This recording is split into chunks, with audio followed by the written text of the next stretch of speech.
there, 0 down there, 10's the worst it ever was, but down here, it's nothing, gone completely. Where's that number down there now? Using that ploy, any old ritual before it, it's that ploy really that's the convincer that it arguably hypnotises them and makes the belief change. That's all it is, a belief change. Once that belief's changed in a second, anything connected to that belief also has to change. But for the purposes of this ritual, we get them to look at a watch.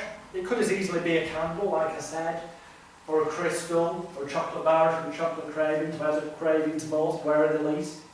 And the concept is that as I'm facing them, I turn, to me, I'm looking at a clock face in my mind.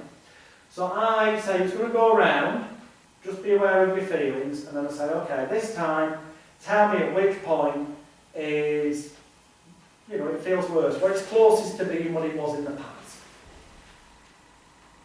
And I'm going round, I'm looking at this as I would a normal clock. But to them, because they're sat in front of me, to them I'm going in an anti-clockwise direction.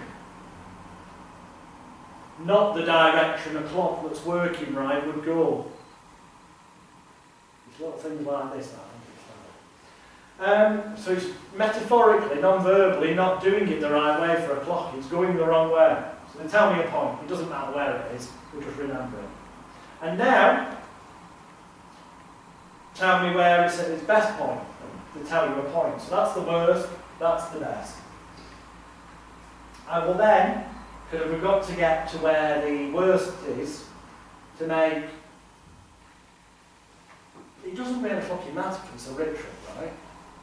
But we're going to apparently make the bad thing become good instead. Now, the way I do it is that if the bad thing was down here and the good thing's here, the best feeling, I will then move the watch down, once it told me both of them, to where the bad thing is, but by taking it back there in an anti-clockwise direction to me, so things from that moment of being told them both have suddenly reversed and gone to the clock looking right and working right for them. So non-verbally there's a suggestion that things are now going right, if that makes sense. I'll go to that point, I'll go on the count of 3, follow the watch with your eyes, and the moment I say blink, blink, and I'll suddenly go 1, 2, 3 and go, and I make a daft whooshing noise when I do the movement. Whoosh! And blink, blink, blink, blink, and I just start clicking my fingers, and it's like, what the hell's going on? And the raised voice tone is like disorientation and confusion that we spoke about, which arguably therefore shuts down the critical faculty, which means you're getting subconscious, unconscious access. So if you believe in that stuff, arguably you have hypnotised them with this as well, in an eyes open trance state. And I do it for the power of 3. And quick again! Flip, flip, flip, flip, flip, flip. So I'm moving what was bad into it's now good. So the metaphor is what used to bother you is now much better. There are people who would argue that you should be moving the good thing to override the bad thing. There are some people out there, I've seen some of the training from other people. I say it's better this way, from my personal experience, to take this bad and make it change from bad to good. Especially with the as it once was in the past, because then when you get them to check it, try and get a sense of a feeling as it was in the past when it used to bother you, disassociation again, and you sub-scale, the number's going to convince them. Whatever you do in that middle bit, that's the point I've been trying to labour. It doesn't matter whether it's pulling something out, it doesn't matter if it's tapping spectacles, testicles, wallet and watch, it doesn't matter if it's looking at a watch face and it moving, it doesn't matter if you get them to stare at the tip of a pen and, you know, okay, look, follow the pen up that direction, right, follow the pen up that direction, follow the pen down that direction, now down to that corner, now follow the pen in a circle. And I do the circle clockwise to me, so to them it's anti-clockwise, which is abnormal.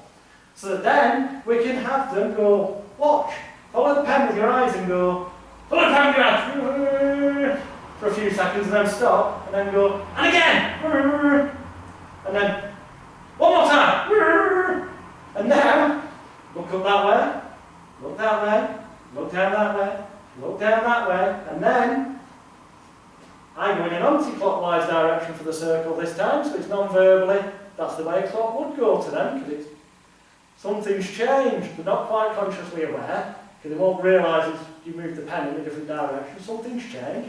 Close your eyes, try and get a sense of a feeling as it was. Well, something's changed. There was something different, not sure what it is. As it once was in the past, and you go through your subs again, when the number's lower, it convinces them something has changed, so therefore, they've got the outcome they're required. It doesn't matter what your ritual is in the middle. Hopefully, does that make sense? You can make up your own bloody rituals. People do, practically every week. That's why new so-called psychological treatment approaches come onto the market. You know, someone come along, a friend of mine, this is no offence to him, he's genuinely a nice person, he's genuinely really good at what he does, came up with something in a very Alan Partridge kind of fashion. Ha ha! It's a title that he calls kinetic shift. Kinetic means movement, and shift means it's shifted or changed. And ultimately, I don't fully understand it because I haven't been on the training course, in fairness, but from what I've heard from various sources, everything that makes up kinetic shift, at some point, I've covered over the past day and a bit. Would that be fair to say to the individual in the room? Just a silent nod? Yeah. I've not put it together in the order that Carl's taken the bits and put them in order, which just in itself illustrates that you can put together your own important seeming ritualistic processes. They'll be effective using the sub, they'll be effective because of the environment, but they'll be even more effective if you've got, I like to call them mind tricks in. So one moment they unconsciously register the fact it's anti-clockwise and abnormal, and then the next time round, oh, something's different, because you go clockwise. Or that's ridiculous that spectacles, testicles, wallet and watch. This person's an expert, they've got diplomas in frames, they've got books on the shelf. I saw the specialist website, I've seen the testimonials of people whose lives have been changed. This is so ridiculous, there's only one logical reason why they'd be getting me to do this, and that must be because it works. And when their state of mind gets into that frame set of this, the only logical thing is that this is being done because it works, then they're allowing their conscious mind to give up on things.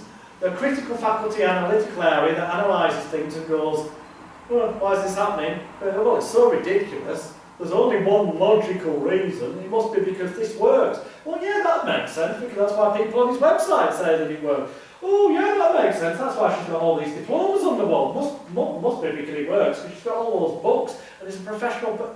And the critical faculty shuts down, and you're talking directly to the unconscious mind, arguably. So arguably, whether they've got their eyes open or closed, it doesn't matter. If there was such a thing as a trance state, then you've just got them into it, if you believe what the other schools of thought say about what hypnosis is and isn't.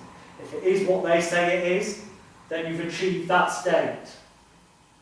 If it's what I say it is, well, you've just amplified the illusion and the ritualistic process. So it ultimately doesn't matter what it truly is, you will end up with that result if you do it with an air of confidence and transmit that to the client, and then job's a good one. Make sense?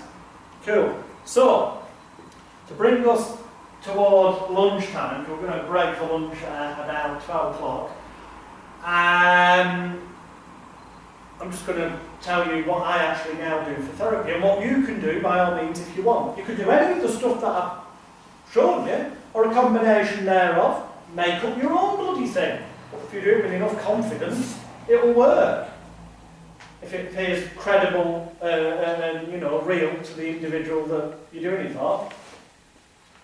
What I do ultimately is I get the client to come along, I get them to pay the balance of their money, I get them to then sit down or actually lie down on the stereotypical reclining chair, or as it is, sun lounger in the little therapy rooms here. I like to use therapy rooms like this because it has got the winky-wanky, new agey connotation of it's just got that ambience. I've already in advance of the session sent the client a pre-session questionnaire. So they pay the 50% deposit, they get sent this questionnaire. The questionnaire is on the disk in Microsoft Word format on one of the disks inside your folder. It's in the S-Course members area, but just to make life really easy for you, I'll put it on a disk in your folder. You email this to them, but you tell them that they have to print it out and fill it in by hand. And if you really want to, this sounds a bit mad at first listening, but if you want to really make it kind of interesting for them, tell them that all the even numbered questions on it, they have to answer in blue ink, and all the odd numbered questions they have to answer in black ink. This means they have to make a commitment to their change process before they even walk in the door with you, rather than just writing it down. And the reason for getting them to write it down rather than typing it is by writing it down, it makes it more personalised. So if there's any emotions attached to this, as they write it out, it will be therapeutic in itself. It will externalise that which has been inside them. There are actually sound psychological processes amongst all the tricks. And you demand that they send this back to you by signed for postal delivery, not by email. So they've got to make the effort of going into a post office or getting someone to do it so it comes to you. And you point out that if that is not back with you at least a week before the date of their booked session, that their session will be cancelled and they will lose their booking deposit. Because we're getting them to enter into a contract, a commitment. In therapy they do talk about the therapeutic contract, but I take it to a bit more of an extreme. So they're already making a commitment. When this comes back to you, their perception is that week in advance is to give you time to fully consider their answers. The truth be known, I never look at the questionnaires until about 2 minutes before they arrive. Because you don't need to know too much about what's in the questionnaire because of the way I've structured it. But they can perceive that you must have asked these questions for a reason, and they can perceive that this is like a doctor taking a case history. So it adds to the perception and the credibility of the whole pantomime, if that makes sense. And then when they come, I get them to sit down, get the rest of the money off them. I will then do a convincer. Something there and then that proves to them that when I say things to them, and they imagine them, it becomes their genuine, physical, psychological, emotional, spiritual, call it what you will, reality to them. And I'll show you just before lunch what that convincer is, because it's the one I use it now in stage shows. I've used it in the corporate arena, I've used it in sales training, I've used it at bloody psychic fairs, saying it helps increase your psychic ability. But different words attached to it. The one, convincer, can be used for, well, you're only limited by your own imagination. So I do this convincer, they physically found something, they go experience in a minute, and I say, cool, that proves to me that this will work for you, fantastic. Just so long as you use your powers of intelligence, imagination and concentration effectively, as I'm sure you will, then this will be successful for you. So are you ready for us to make sure that this work we're doing today together continues to get more positive for you and remains permanently positive for you in the future? Notice all of that phraseology is implying it's already happened when they walk through the door. Yes. Right. In which case, lie down, close your eyes, the lights are dimmed down, the heater's switched up slightly. If you want a bit of calming aromatherapy oils burning, the ones that say relaxation on, like lavender, or is it lavender? Yeah, for relaxation, you can burn that as well. And then you start your winky wanky arty farty new age music, because it's expected, it's what they use on films and stuff, you know. And you then pull out of your case the script I've given you. I printed it out for you, it's in your folder, but I've also given you a DVD-ROM with it on in various font sizes. That's a normal one, but there's an easy-to-read one with bigger, so that you can print out. Or you can take the Word file I've given you, put it on your computer and download one of the free auto-cue pieces of software you can get and have it scrolling on your computer screen at the right speed so you can read it. And if you wanted, you can go through and highlight in bold some of the things that you think, so you get a reminder of what to say with a upbeat type of voice because you're full of energy, or when it should be a lower voice because the numbers are going backwards and the voice is going down to sleep. For the iPad as well. iPad would do it as well, yeah. So ultimately you get the script and you read it. There you go. Couldn't make any fucking easier for you. You read it until the end, just before you get to the point where you say, I'm going to count. Because at the beginning, you've said to them, just so long as you keep your eyes tightly closed at all times, unless I say otherwise, then this will prove to be 1,000,000% successful for you. So I'm not going to open their eyes until you tell them. So when you get to the end and you say, in a few moments' time, I'm going to count from 1 to 10, and on the count of 10, then and only then you're going to open your eyes. And everything I've said will remain with you and grow stronger and more positive, each second of each minute of each hour, day, week, month and year from this moment forward. 1, 2, 3, lighter and brighter as on through every nerve, fibre, tissue and muscle in your body, from the tips of your toes to the tips of your fingers, is being washed, re-energised, revitalised with pure spring water. 4, 5, 6, it's almost as if all the worries, stresses, tensions, fears and apprehensions of days, weeks, months and years gone by are leaving your mind, leaving your body right now. Almost a huge weight being lifted off your shoulders. 7, 8, 9, lighter and brighter. And as I'm saying, 7, 8, 9, lighter and brighter, the only bit I have to memorise. While I'm saying that, the script's put away in the drawer or in the thing, or the computer's knocked so it goes off the screen. And on 10, wakey, wakey, rise and shine, open your eyes. And the reason for that is just in case when they, so that when they come round, there's no clues.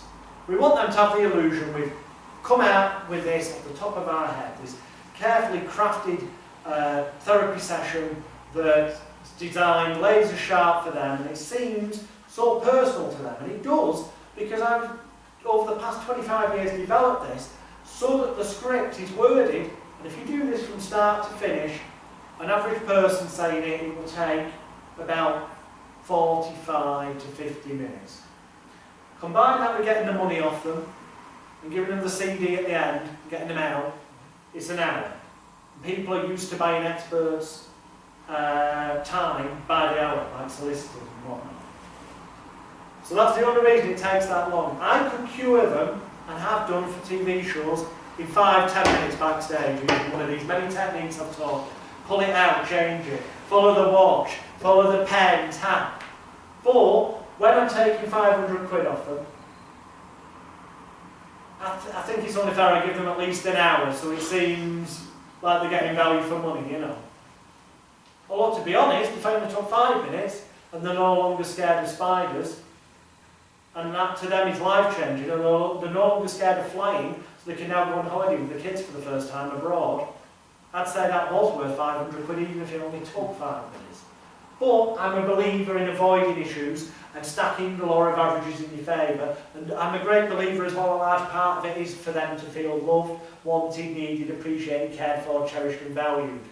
So if we take that on board from yesterday, that means by giving them an hour, they're going to feel 12 times more loved than they would if you only gave them 5 minutes.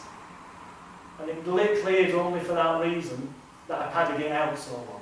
Well, and one other thing. If they've got an issue, I'll take the idea of something a smoker first, something they're doing they don't want to do anymore. When they arrive, I act as though they've already stopped. So I do get them to imagine a television screen. You'll see the wording for it, but we covered that technique yesterday, and I do get them to see an image of themselves as they were in the past when it was the worst it could have been. And I get them to turn down the colour, the sound, the volume, all the sub-modalities, as NLP would call it.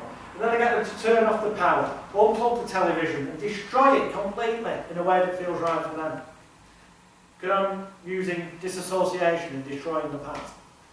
And I do at one point in the therapy session get them to imagine the full-length mirror we've already talked about and go through that technique. So they future pace and see themselves a week from now, a month from now, a year from now, as the confident, happy, healthy, relaxed non-smoker they've become and continue to be from this moment forward. And I get them to walk towards the mirror and climb into it. It's a magic mirror. I get them to put on the suit of armour, so the protective metaphor. So we've got future pacing and also positive reinforcement and association for now. I do within the session get them to visualise a measuring stick, a thermometer almost like with mercury, going from 0 to 100, that represents the self-confidence, the self-image, the self-esteem and the self-control. Because I know if they get increased, they'll feel as though they're more loved, wanted, needed, appreciated, cared for, cherished and valued, and thus they're more likely to make that change in their life. So yes, that is included in there. And yes, I'm very aware that I genuinely do believe it's all about rewiring the pain and pleasure so it becomes painful for them to carry on smoking and more pleasurable not to. Or if it was like public speaking, it becomes painful not to public speak and pleasurable to do it. So there are elements of pain and pleasure built in there, but they're done in such a way where we get them, you can either A, use the script exactly as I've worded it, it's worded in such a way that they fill in the blanks, or where the bit is for them to fill in the blanks, you, if you want to make it laser focused for them, where the little blanks are, you can, rather than just saying, imagine a time in your life that was, the most horrible thing, rather than in the moment getting them to do that and fill in the blank themselves, you've got their answers from the questionnaire. And amongst those questions are things like, what was the worst time in your life? What was your best achievement? Who do you love most? You can turn around and go, so now as you imagine in your mind's eye on that television screen, seeing yourself as you once were in the past, you notice as you get closer to the television set, that it reminds you of all the bad times in life. Almost like as you get towards that television screen, it's almost as if you feel as though that had you continued doing that, had you, implying that they no longer have to, if you've left it, had you continued doing that, it'd be almost as though you were not just killing yourself, but you're also killing your daughter, Maisie, or whatever information they're giving you. So it makes it emotionally charged and individual and direct to them. That's what I advise you do in your early days, because then it's really, and every now and again throw the name in, so in the script where it goes, and as you relax more now, with every breath you take, every noise you hear, instead of shutting the name, and as you relax more now, John, you realise you can relax even further. Throw it in every now and again. I'll be honest with you, though, as much as I'm advising you to do that, I don't fucking bother. I use the script word for word. I do. I use the script word for word. Why? Because it works.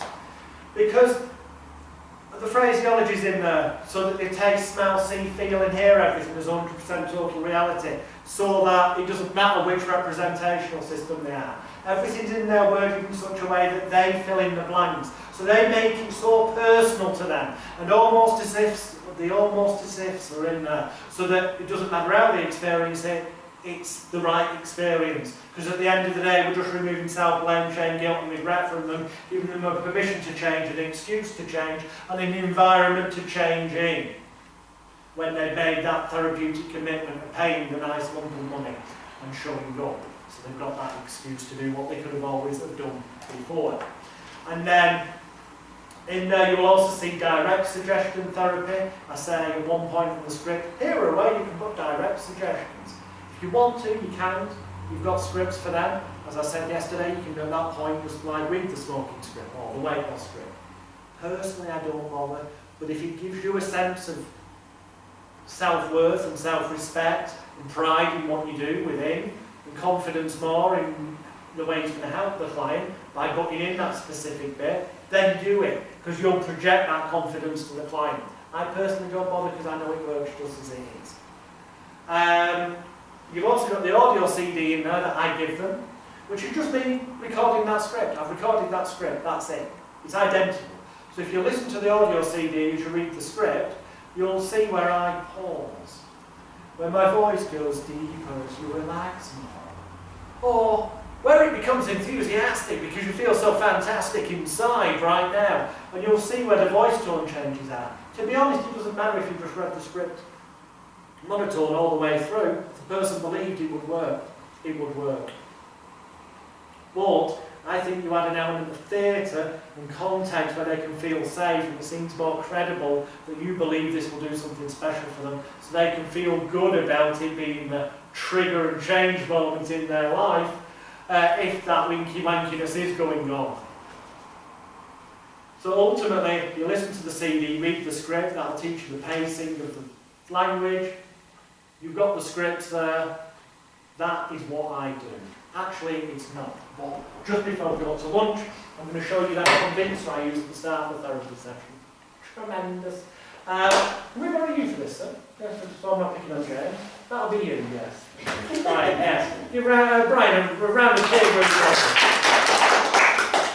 Fantastic, Brian. What I'd like to do is just walk forward like that, put your feet together.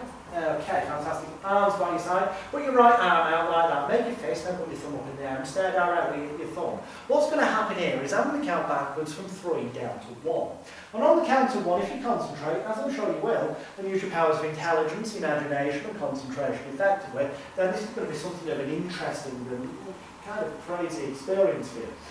Because what's going to happen is when I count from 3 to 1 in the morning, I'm going to ask you to move your thumb and rotate at your waist. So you'll keep your feet together, you'll just rotate at your waist, move your thumb with your eyes, or move your eyes following your thumb even. I didn't mean to confuse and disorientate you, honest stuff. No, what you're going to do is you're going to move your thumb in that clockwise direction, following it with your eyes and your head, and then stop when it becomes the least bit uncomfortable. This is not about being, by the way, let me tell you in advance, it's not about proving how strong and hard you are, and how clever you are, because then you will end up hurting yourself, and I do not want that. We just want to see where you can go realistically without hurting yourself. So 3, 2, 1, follow your thumb with your eyes rotating in the waist.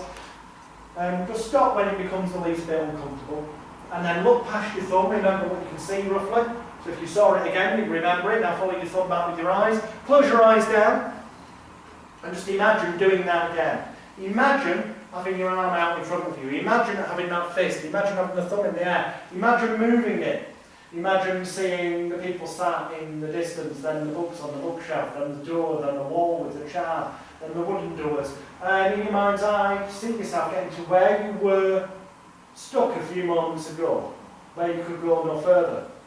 And then imagine in your mind's eye, it's almost as if you can go much further with the greatest of ease. So that something you once thought might prove itself to be difficult has just right now proved itself to be so ridiculously easy to change in a positive manner.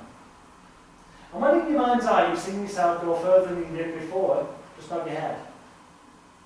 That's fantastic, open your eyes. On the count of 1, when you count backwards from 3 down to 1, I'll let go of your hand, you'll follow your thumb with your eyes, and you'll go as far as you can that feels comfortable. 3, 2, 1. Now go for it. Notice your new reality is going further and I think anyone would agree that is dramatically further. Imagine if you can do that right now using your mind, in those couple of short minutes, you can make a change that's genuine. You just sit down with your own eyes. Imagine what we can do in the next 45 minutes. And you lead into the session.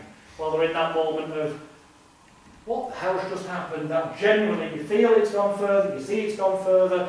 In a stage show environment, they can see it's gone further, yeah? Thank you very much indeed. Give me a round of applause to Joe back. This works without fail, as long as you do it right and the person doesn't have a physical disability. Clearly you can't do it to somebody with no arm. Or you could do the other arm. You can't do it with someone who's got, who's in a back brace there. Common sense. But the vast majority of the time, this is the convincer I've used. There is a different convincer for other occasions, which I'll cover after lunch when we get into the hypnotising techniques. But I think we've pretty much covered therapy. Well, we have. I've taught you all the techniques I've ever used to treat people. It's simple as that. Hopefully you believe me, because I can tell you honestly, they are the only techniques I've ever used. And now it's just that script that I've given you, so learn it, listen to it. But this works because you get them to stand with the feet together, right arm out, make a fist, put the thumb up, and you tell them that when you count backwards from 3 to 1 or from 1 to 3, it doesn't matter, you're giving them a trigger moment. That's going to be when they move their thumb. And they're going to rotate at the waist. You make it clear they're not going to move the feet. They're going to rotate at the waist and follow their thumb, moving their thumb in a clockwise direction, following their thumb with their eyes and their head.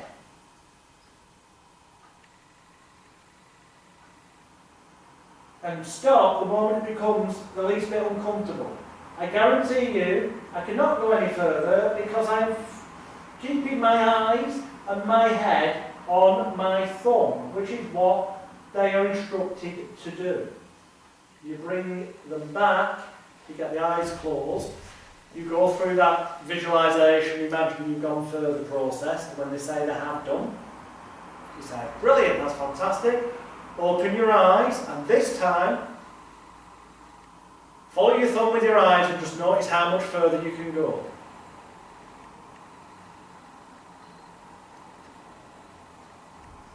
Genuinely, I did go further the second time. And I couldn't have gone any further the first time, because here's the thing, I'm not an owl. And you tell them the first time to follow their thumb with their eyes and their head. I can't twist my bloody head any further, so therefore I'm going to have to stop there, right? We come back. The second time, I don't say anything about head. I say just follow your thumb with your eyes and notice how much further you can go. Guess what? My head's in the same position it was before, but I can follow my thumb with my eyes so I can go further. I always could have gone further before if I hadn't been told to follow my thumb with my eyes and my head. Plus there's an argument that the first time you warm up the muscles, so the second time you can stretch a little bit further. But it's largely more about the fact, follow your thumb with your eyes and your head, I can't. And the second time, just follow your thumb with your eyes, well, I can still move my eyes further. But they perceive that as well. I can see with their own eyes, they see it change from that to that. And they don't comprehend that one word's gone ahead. So they can't work it out. So a small element of disorientation and confusion kicks in, which is helping critical faculty bypass and shutdown to occur with an eyes open trance state, arguably, if you believe in that stuff. And then if you immediately segue into, well, if you manage to do that with your powers of mind in literally a minute or 2 minutes, imagine what results we're going to have in the next 45 minutes. And it's logical, because that happened in a couple of minutes. Imagine what had happened in 45. So when you go through your script, it's going to be even more powerful to them. Does that make sense? Tremendous. What a perfect time to break for lunch. Thank you.